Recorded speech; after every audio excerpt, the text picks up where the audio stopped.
Dear students,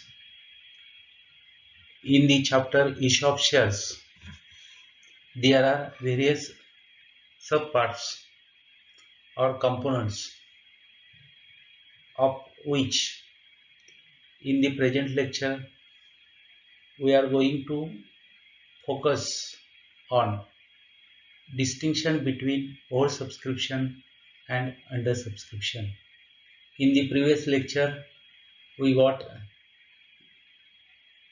meaning of oversubscription and undersubscription and in what conditions they may occur. Also, in the present lecture, we are also concerned with calls in advance, calls in arrears, difference between stock and shares. Therefore, we firstly look at difference between oversubscription and undersubscription. There are various factors that we are going to take into consideration. First factor is meaning. Oversubscription and undersubscription, these are the two important concepts under issue of shares. Firstly, we are looking meaning. When the number of shares applied from the public is more than the number of shares issued or offered by the company, is called as oversubscription. It means that public contribution is more or demand is more than issue shared by the company. In that case, we may call it oversubscription. In case of under subscription, when the number of shares applied from the public is less than the number of shares issued or offered by the company is called as under subscription. Here, the demand is less than the shares issued by the company. When the demand is received less than the issued share, that is termed as under subscription. For example, suppose a company issued 50,000 shares, but actual public applied for 40,000 shares. This is a case of under subscription. Minimum subscription. The problem of minimum subscription does not arise at all in or subscription. In case of under subscription, the minimum subscription has not been subscribed. Therefore, all application money may be required.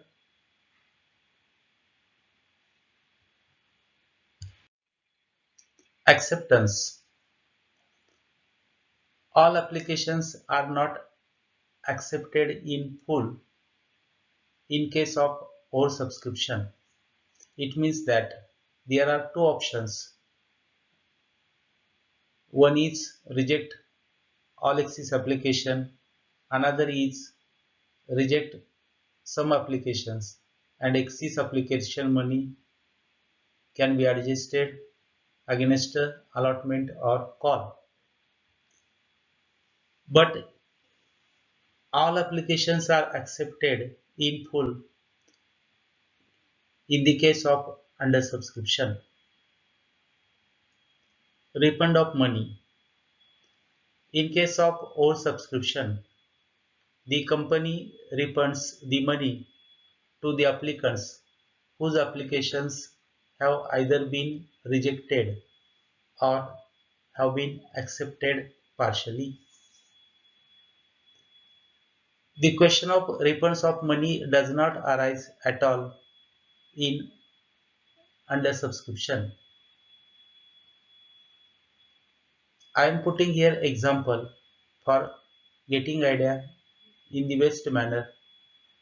Example of oversubscription an example of undersubscription.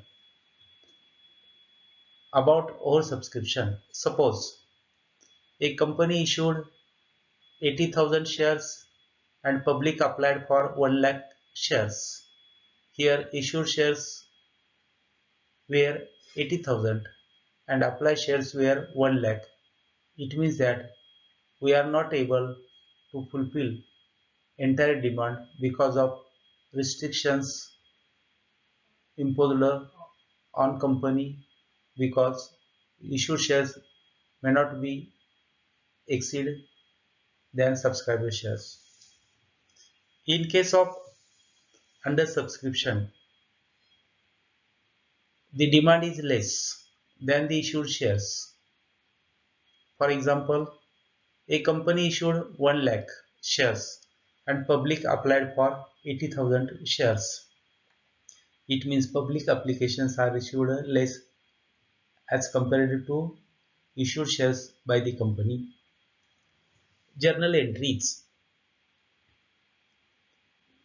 In case of issue of shares, there are various in installment system, there are various installments, and for that purpose we are going to pass journal entries for each installment.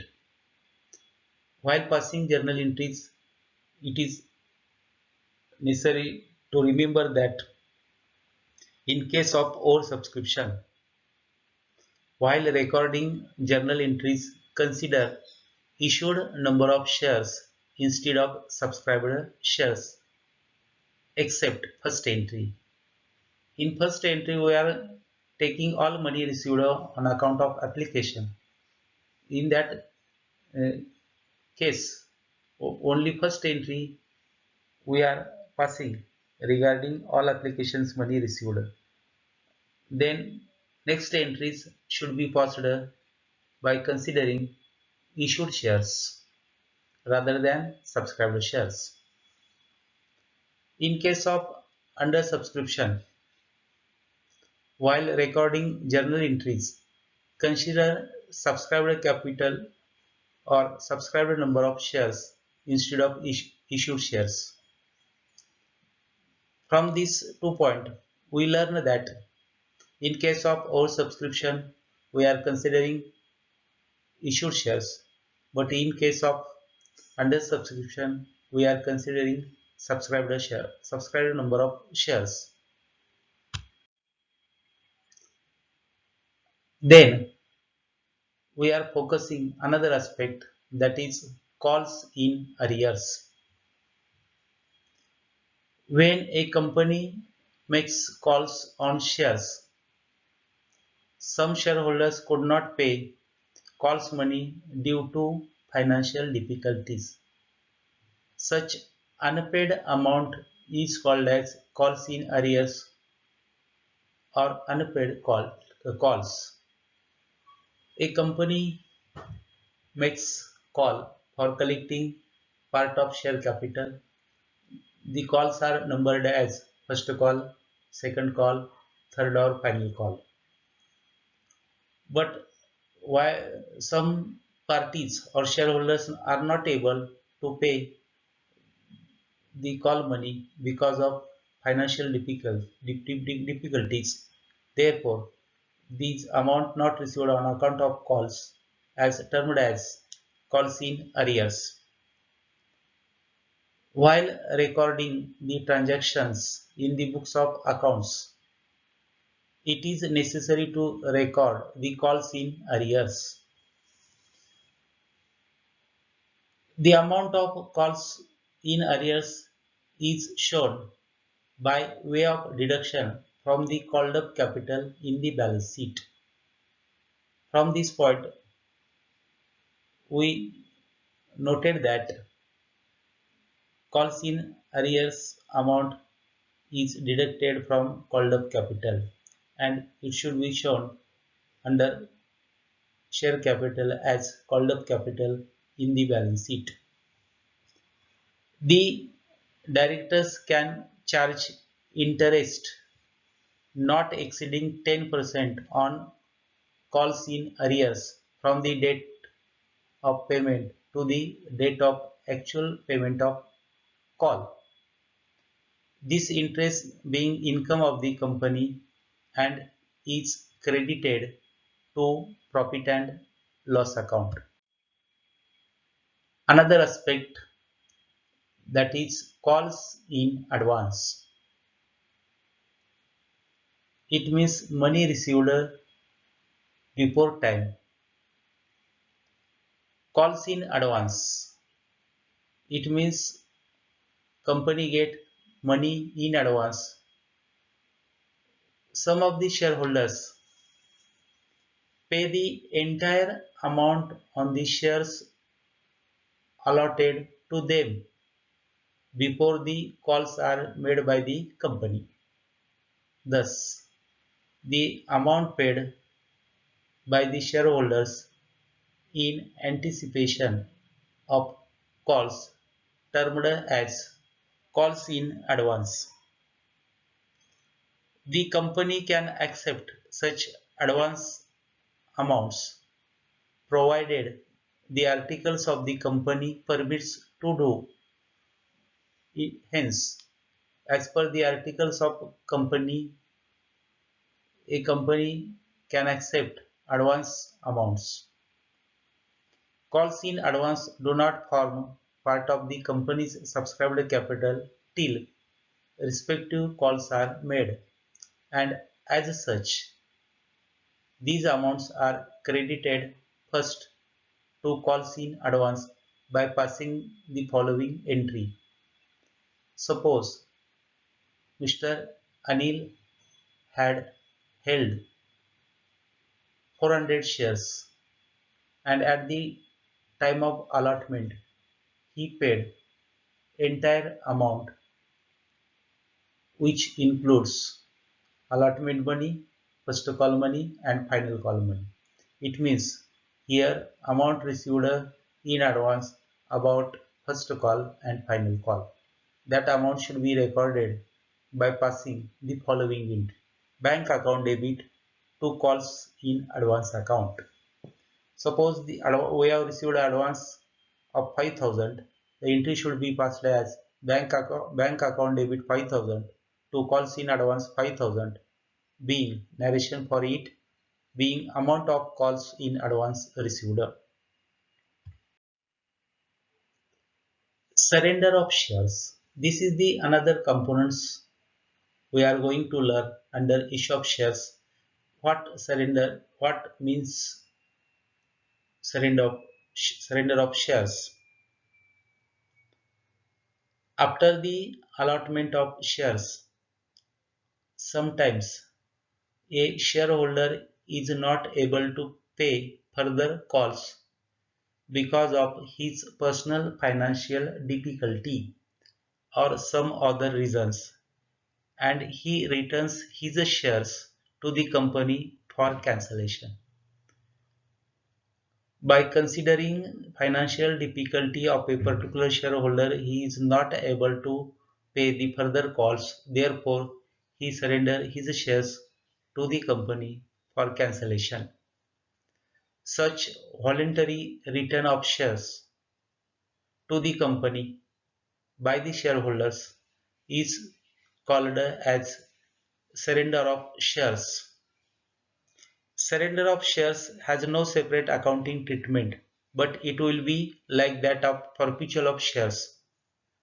The shares can be forfeited on account of non-payment of allotment or calls money, and the claim of shareholders does not remain if he failure and not pay payment of calls within given time or extended time.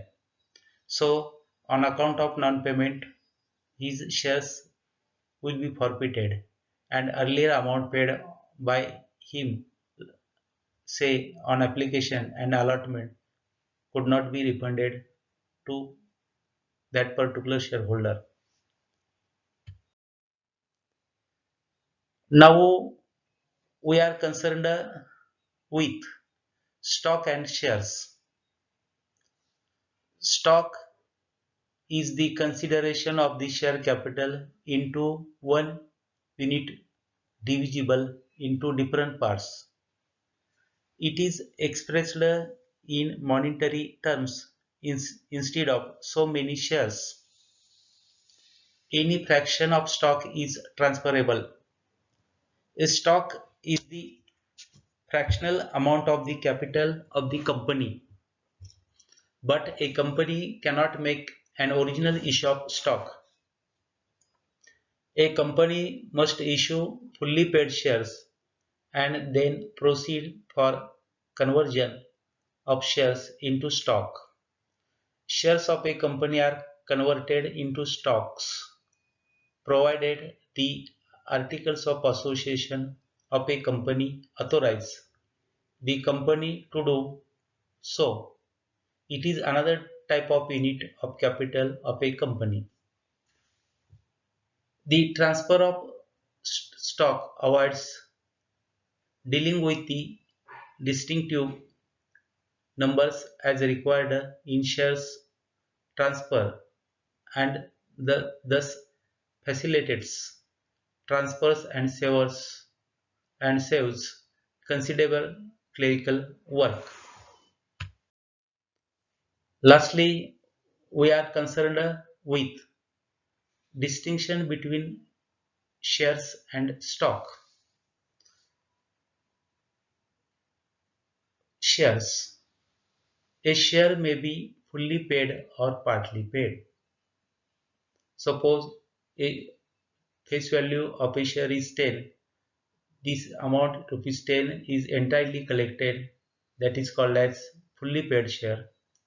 If the a share of rupees 10 each but amount called and collected rupees 8 per share, that is termed as partly paid share. A stock is always fully paid. This is main important point of difference. Shares may be fully paid or partly paid, but stock is always fully paid. A share has a nominal value. Every share has a nominal value called as face value, but a stock has no nominal value. A share is transferable as a whole, but a stock can be transferred in sums of any amount. A holder of share is a member of the company. Shareholders are the real owners of the company. They have voting rights. They play a dominant role in the management of the company. They attend AGM, annual general meeting called by the company in the role of member. But the stockholder is not necessarily a member of the company. This is the main point of difference. Shareholders are the owners of the company, but stockholders may not be member or owner of the company. Shares cannot be divided below nominal value of each share. Stock may be issued in fractional parts. Shares of equal denomination or value. Stocks may be of unequal amounts or values. Shares can be issued to the public, very important. A public limited company issues its shares to open public, but stocks cannot be issued directly to the public. Shares are always registered, but stock may or may not be registered. Shares have distinctive serial numbers. It means shares are serially numbered, but stock do not bear any serial number, hence stocks are not numbered. Shares are transferable by mere delivery, but unregistered stocks can be transferred by mere delivery. These are the points of difference between stock and shares. Now we are focusing on stock invest.